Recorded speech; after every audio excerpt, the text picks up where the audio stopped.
को आज 18 दिन हो गए। अब 18 दिन हो गए भोजन पाते पाते, लेकिन महापूरण नहीं बोलती। माता जानकी के पसीने आ गए। रिद्धि सिद्धि माता भी परेशान हो गई। रिद्धि सिद्धि माता कहने लगे कि अब के भगवान श्री राम किस महात्मा को ले आई। दिखने में तो पतला सा है, लेकिन आज 18 दिन हो गए महाराज भोजन करते करते झिकने का ही नाम नहीं लेते। माता जानकी भगवान श्री राम के पास गई। भगवान श्री राम के पास जाकर कहने लगी, प्रभु आप महात्मा जी से बोलो ना कि अब ये महापूरण बोल दे। जानकी जी कहने लगी भगवान श्री राम से, मैया बैठ जाओ जल्दी जल्दी। भगवान श्री राम माता जानकी को देखकर हंसने लगे। भगवान श्री राम माता जानकी से कहने लगे, देवी तुमने तो कहा था कि मैं संत सेवा करना चाहती हूँ, संतों की सेवा करना चाहती हूँ, पर आज जब संत हमारे द्वार पर पधारे हैं तो आप परेशान हो गई।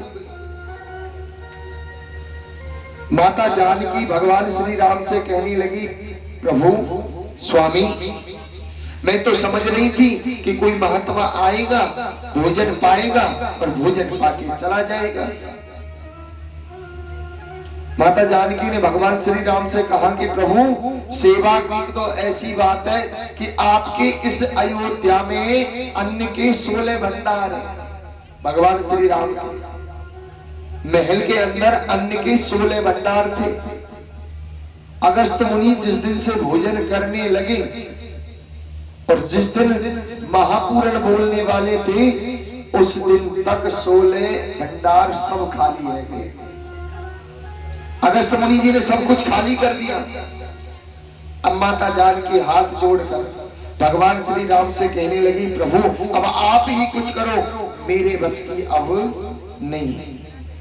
माता जानकी ने तो हाथ ऊपर खड़े कर दिए। भगवान श्री राम अगस्त मुनि जी के पास आए।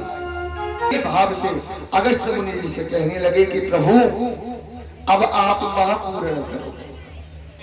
जानकी जी परेशान हो गई। अब सजनों जब अगस्त मुनि जी ने महापूरण बोला तो माता जानकी और ज्यादा परेशान हो गई। क्यों हो गई? कि माता जानकी ने जब अगस्त मुनि जी के लिए भोजन परोसा था तो भोजन के साथ साथ एक छोटे से पात्र में जल रखा था चरु के लिए। अब माता जानकी मनी मन में सोचने लगी कि इस महात्मा ने भोजन इतना पाया है और यदि पानी का नंबर आ गया तो कितना पानी पिएगा। महाराज मेरे बस की नहीं। जब भोजन इतना पाया है तो पानी कितना पिएगा। तो अगस्त मुनि जी से भगवान श्री राम ने कहा कि प्रभु आज आप केवल चरु लेकर अपना काम चलाएं। मैं आपको वचन देता हूं कि द्वापर में जब मेरा श्री कृष्ण के रूप में अवतार होगा और मैं ब्रजमंडल में इंद्र की पूजा रुकवा कर जब श्री गिरिराज महाराज की पूजा करवाऊंगा तो उस समय इंद्र नाराज होकर जो ब्रजमंडल पर वर्षा करेगा तब मैं आपको आमंत्रित करूंगा।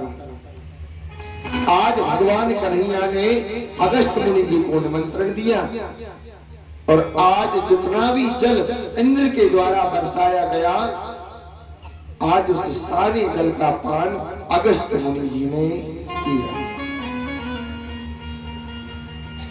सजनों देखो यहां पर एक चर्चा आती है कि संत सेवा, संत सेवा, ब्राह्मण सेवा हम सबको करनी चाहिए। और देखो आपकी इस भूमि में, आपकी इस बस्ती में तो अलग ही भाव है साहब। हम बहुत जगह कथा करने जाते हैं, ध्यान देना मेरी बात पर। हम काफी जगह कथा करने जाते हैं, शहरों में भी जाते हैं, गांवों में भी जाते हैं, कहीं कहीं ऐसे भी जाना पड़ता है कि जहां जंगल होता है महाराज। गांव दूर दूर तक नहीं देखते, वहां भी जाते हैं, लेकिन आपके जैसा भाव हमने कहीं नहीं देखा। आपके यहाँ पर जो भगवान की भक्ति के लिए भाव है वो एक अनोखा ही भाव है। देखो मैया की संख्या तो सब जगह मिल जाती है, ये सोचने की बात होती है, हमारा विचार की बात होती है। मैया की संख्या तो हर जगह मिल जाए, लेकिन बाबान की संख्या कहीं नहीं मिलती। आपके यहाँ बाबाओं की संख्या भी खूब है। हम व्यासपीठ की तरफ से आप सबको बारंबार धन्यवाद प्रदान करते हैं। ऐसा भाव हर जगह देखने को नहीं मिलता। और हम तो देखो ठाकुर जी से ने हमको प्रेम दिया है, ऐसे ही किशोरी जी इस बस्ती पर सदा आप कृपा बरसाई रहे, सदा हरियाली छाई रहे आपकी बस्ती। यहाँ पर एक चर्चा आती है कि संत सेवा क्या होती है और कैसे की जाती है। देखिए भागवत में मैं आपको निरंतर बताता आ रहा हूं कि संतों का जो हृदय होता है वो बड़ा कोमल होता है, बड़ा पावन होता है, निर्मल होता है। लेकिन महाराज आजकल संत भी कछु और तरह के है गए। सही बात है ना बाबा? कुछ संतों ने हमारे इस धर्म का हंसी मजाक बना दिया महाराज। जैसे आसाराम, संत रामपाल, राम रहीम, इन्होंने नीच कर्म करके हमारे हिंदू धर्म को गिराने का अथक प्रयास किया। लेकिन कहते हैं ना कि जो करता है वही भरता है। जैसा उन्होंने किया ऐसा ही परमात्मा ने उनको फल भी दिया। वो कोई संत नहीं थे, वो तो ना ही कोई साधु थे, वो इस जन्म के, इस कलयुग के केवल और केवल स्वादु। साधु और स्वादु दोनों में अंतर है साहब। साधु और स्वादु दोनों में अंतर है, नाम से ही पता चल रहा है। देखो मैं बीच में आपको बता रहा था कि हम लोग गुरु बनाते हैं, सबको बनना चाहिए, लेकिन गुरु बनाने से पहले आप उसको आप पहले अच्छी तरह जानो, उसको परजों को कि ये गुरु बनाने लायक है या नहीं है। गुरु का अर्थ क्या होता है? गु प्लस रु, अगर व्याकरण में घुसा जाए, इसकी संधि की जाए तो दो शब्द आकर मिलते हैं। गु का अर्थ होता है अंधकार और रू का अर्थ होता है प्रकाश। यानी जो अंधकार से प्रकाश की ओर आकर्षित करें उसी को कहते हैं गुरु। लेकिन आजकल के गुरु ऐसे हैं महाराज, कंठी को अपनी जेब में रख के रखते हैं, कंठी को के रखते। मैया ने जी में हिलाई दी तो महाराज तुरंत कंठी दे देते हैं। और काई ने यदि 500 को नोट गुरु को दिखा दियो तो महाराज डबल कंठी प्रदान कर जाएगा। क्यों? क्योंकि मन के अंदर लालच भरा होता है।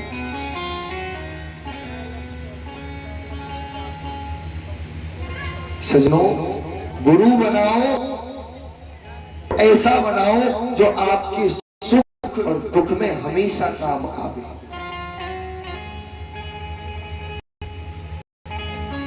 ऐसा मत बनाओ कि गुरु पूर्णिमा का पर्व आए, आप अपने गुरु को याद करो और गुरु जी के दर्शन ही नहीं है रहे साहब। ऐसो में गुरु बनाने से कोई फायदा नहीं। गुरु ऐसो बनाना चाहिए जो महीना 2 महीना 6 महीना में आपके हाल चाल लेता रहे, आपके सुख दुख के बारे में पूछता रहे। वो होते हैं गुरु। और संत का अर्थ होता है जो समाज के हित के लिए कार्य करता है, संसार के हित के लिए कार्य करता हो, वो होता है संत। वृंदावन जाओगे तो वृंदावन के अंदर एक बहुत ही तेजस्वी संत विराजमान है जिनका नाम है प्रेमानंद जी महाराज। आप सभी सुनते होंगे सोशल मीडिया पर। देखो दोनों किडनी खराब है,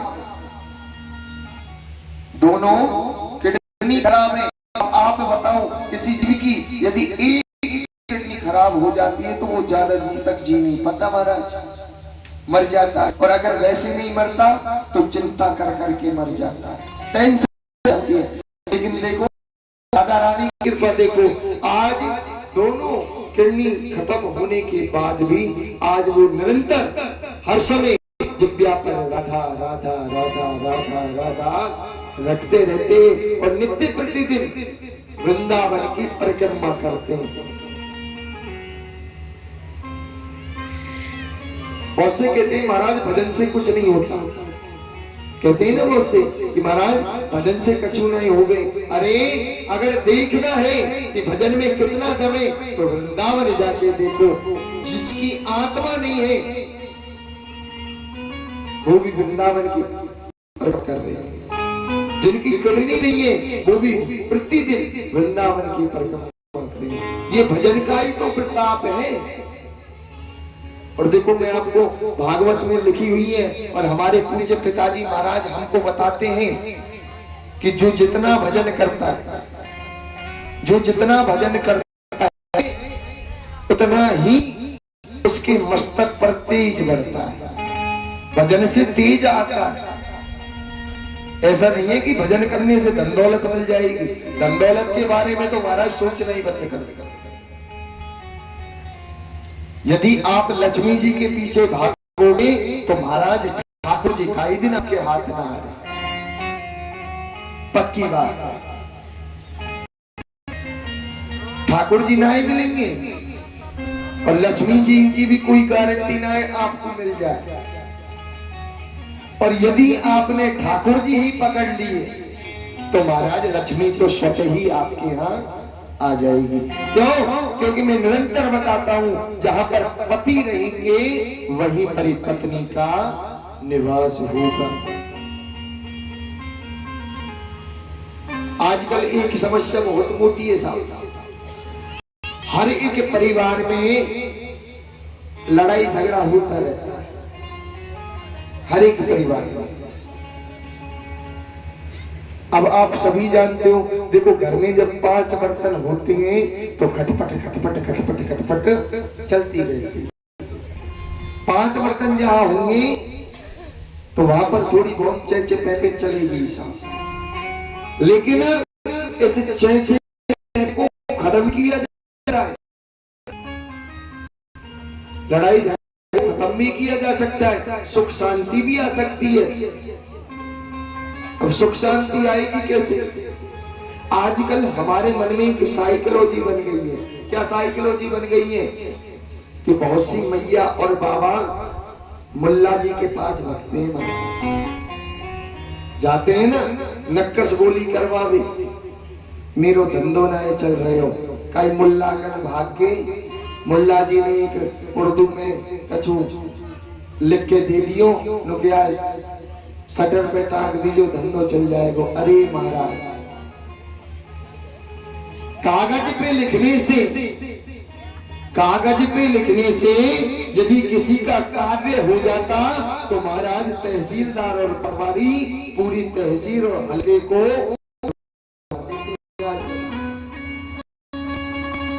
उनका तो काम ही कलम का है। तो मेरा तो देखो एक ही निवेदन है, ये नक्कस गोली इनके चक्कर में मत पड़ियो। कमल्ला जी